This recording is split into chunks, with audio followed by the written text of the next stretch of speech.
Here's an underhood video of the 65 GTO. So this is a 455 built by Lane Jenkins out of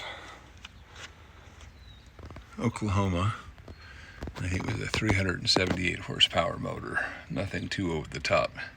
It's a single 4-barrel running a Summit Racing HEI distributor. Just put in a new flow cool, I think it was, water pump. Also built this little diverter to take water out of the two back ends of the cylinder heads that Pontiac didn't design. Get the hot water out of the back of the cylinder heads, and that really seems to have helped. It's a Be Cool, I think it is, radiator out from Butler Performance. And then the fan shroud setup they put on did not work. Did not keep the car cool enough, so we went to a Sproul's large single fan, electrically driven. There's a switch underneath the dash to override that. Like I said, the really thing it needs at this point is a windshield wiper motor if you ever plan on driving it. So there's that goodie. Simple enough fix. I may even just order it and get it fixed before the auction closes. I like stuff to be complete.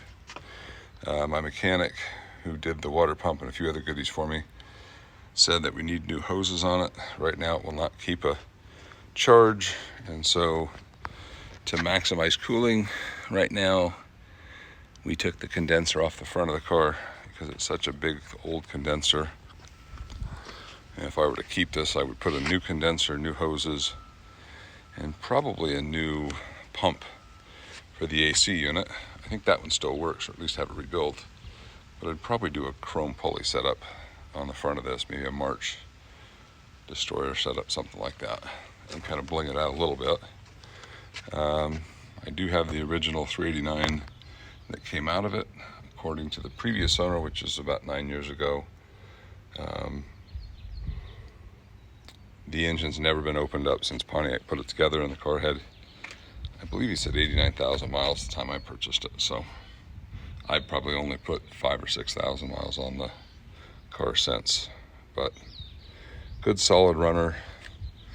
Could certainly pump it up a lot more in performance. It's a 9.5 to 1 compression. If I were to long-term keep it, I'd do an Edelbrock EFI, headers, and new heads.